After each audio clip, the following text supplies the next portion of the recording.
Oi, eu sou Leandro e esse é o nosso Vida em Cristo.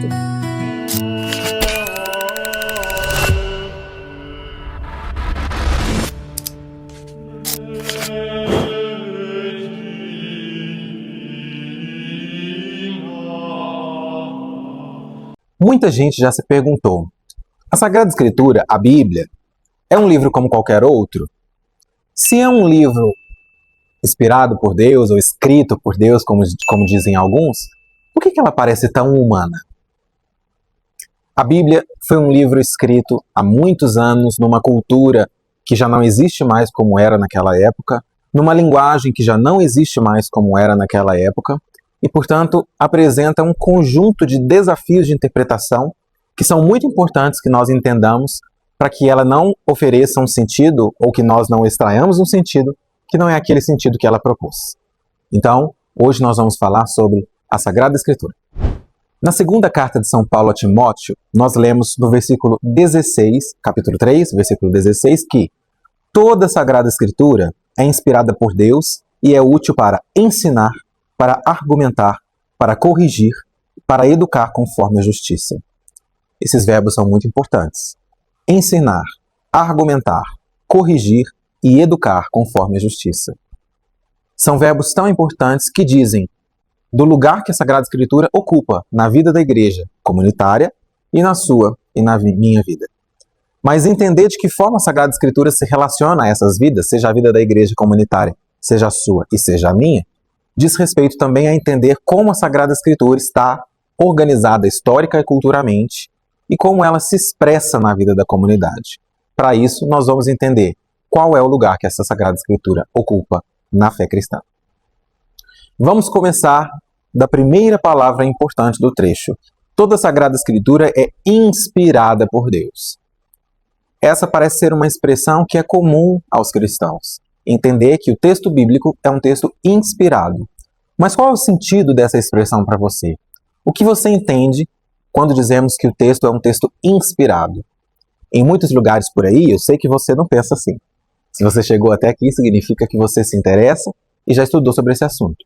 Mas em muitos lugares, as pessoas entendem inspiração num sentido muito próximo daquilo que a tradição espírita entende por psicografia.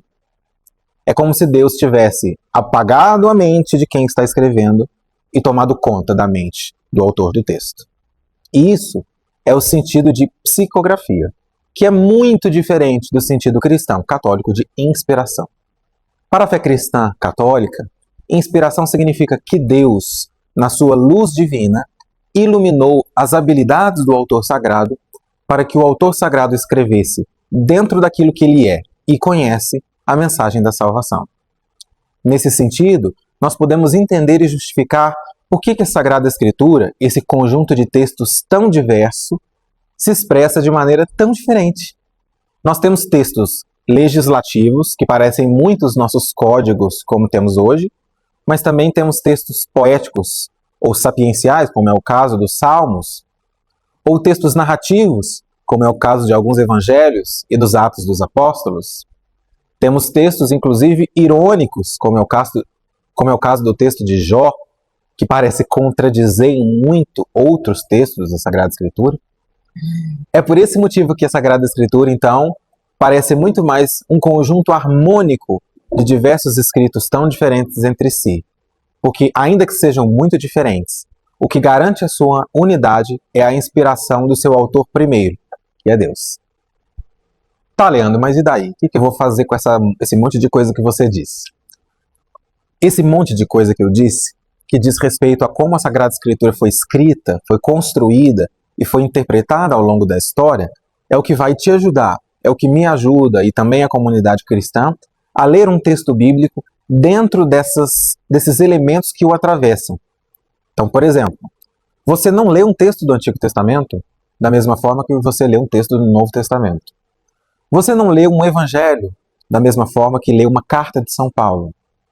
Você não lê um texto paulino, uma carta, uma homilia, da mesma forma que lê um texto apocalíptico, como é o caso do Apocalipse de São João. Isso porque, ainda que esses textos sejam inspirados e, portanto, garantam a transmissão da revelação, a verdade que a revelação quer transmitir, cada um deles escreve e transmite isso da sua forma, de acordo com o autor e com o objetivo próprio deste texto. Vamos fazer uma brincadeira? Eu te desafio a dizer: em quantos dias o mundo foi criado? Pense aí. Você disse 7 ou 6, porque Deus teria descansado no 7º? Beleza. Em qual desses dias o ser humano foi criado? Primeiro, segundo, terceiro? No 6º? Ok. Isso é o que está escrito no texto do capítulo 1º do livro de Gênesis. Deus criou o mundo em 6 dias, o homem foi criado no 6º dia, e no 7º dia ele descansou. Mas se você passa alguns versículos e lê o capítulo 2º do texto de Gênesis, você vai ver que há uma outra história.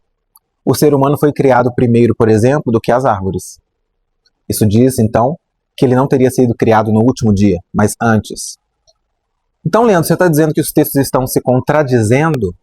Não. Eu estou dizendo que cada trecho de um mesmo livro, o livro de Gênesis, esses 2 trechos, o capítulo 1º e o capítulo 2º, foram escritos por pessoas diferentes e com objetivos diferentes. No entanto, todos eles, tanto o capítulo 1º quanto o capítulo 2º, garantem a transmissão daquilo que é fundamental no dado da revelação. Seja criado no 6º dia, seja criado no 1º dia, antes das árvores, por exemplo, nós somos criaturas de Deus, criados por Ele, por desejo e livre iniciativa dele. E aí, se você entende o sentido dos 2 textos, não faz tanta importância que o ser humano tenha sido criado ou no 6º ou no 1º. Posso dar um outro exemplo, tão interessante quanto, de uns textos que muitas vezes a gente pula para achar um pouco chatos, mas você vai perceber como eles são fundamentais na interpretação do texto. Se você vai ao Evangelho de Mateus, que é um evangelho de caráter muito judaico, porque o evangelista escreve para uma comunidade que tem uma tradição de pessoas vindas do judaísmo, você vai ler no capítulo 1º uma genealogia longa que vai chegar a Cristo. No final dessa genealogia está escrito que Jacó, capítulo 16, capítulo 1º, versículo 16. Jacó gerou José, o esposo de Maria, da qual nasceu Jesus, que é chamado Cristo. Depois de muito tempo em que a genealogia diz que um pai gerou um filho, um pai gerou um filho, um pai gerou um filho, nós chegamos ao final da genealogia lendo que Cristo nasceu de Maria e não de José. O que é muito estranho para o texto de Mateus, porque a comunidade vinda do judaísmo estava acostumada a uma ideia de que o pai gera o filho, porque é o pai quem garante a herança do filho. Você já deve ter entendido que Mateus está usando de uma certa ironia para dizer que Jesus é filho de uma tradição, mas ao mesmo tempo rompe com essa tradição de uma maneira muito nova e muito peculiar. Diferente da genealogia proposta por Lucas no capítulo 3º, na qual ele diz, capítulo 3º, versículo 23, ao iniciar seu ministério, Jesus tinha cerca de 30 anos. Ele era, segundo se pensava, filho de José.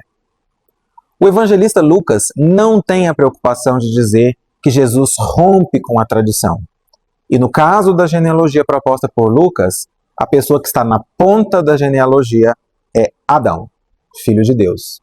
Diferente da genealogia proposta por Mateus, que quem está na ponta é Abraão, o patriarca, o grande nome da tradição judaica.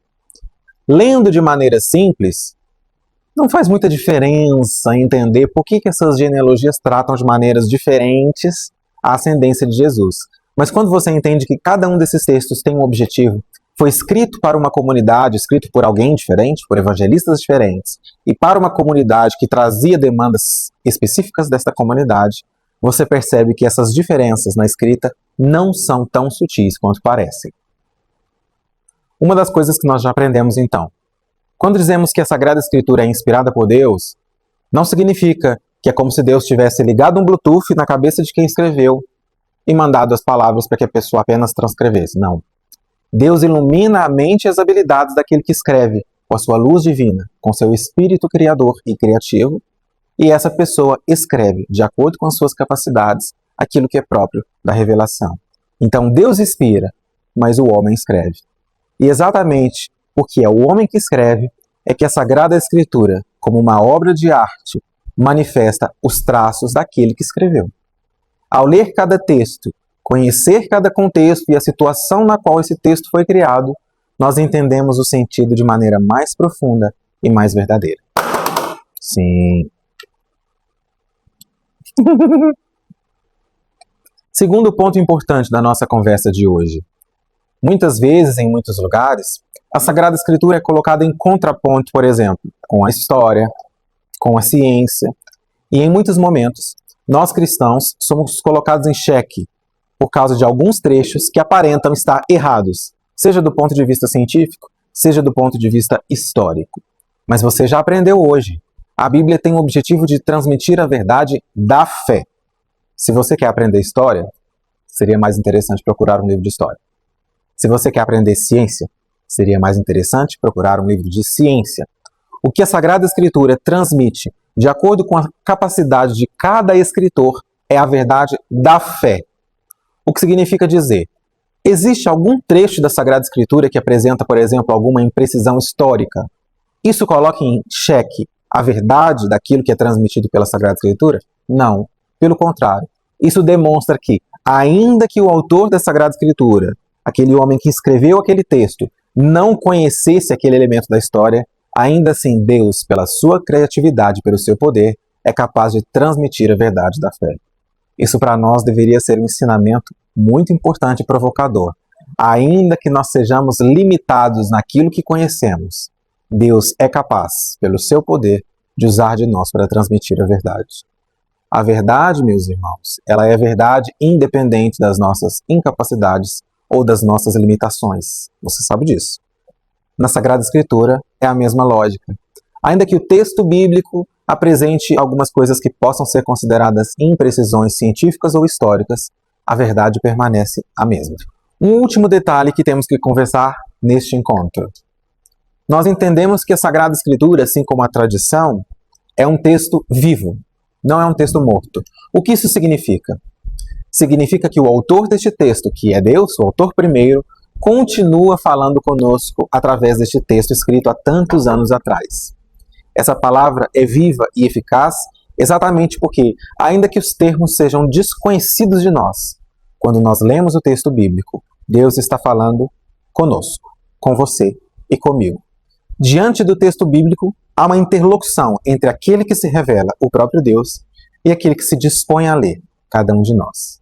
Isso deveria abrir os nossos olhos para que nós tenhamos uma intimidade diária, constante, com a Sagrada Escritura, com o texto revelado, escrito na Bíblia. Depois de tudo que conversamos, resta a provocação. Para que serve o texto bíblico nas nossas vidas? Qual lugar esse texto bíblico ocupa? A palavra de Deus ainda continua falando a cada um de nós? Faça um exercício ou ainda um propósito. Que a sua Sagrada Escritura se desgaste e se estrague não por estar guardada dentro do armário por tanto tempo sem ser manuseada, mas que as folhas sejam viradas, passadas tantas e tantas vezes que elas descolem pelo amor e pelo desejo de conhecer aquele que se revela através delas.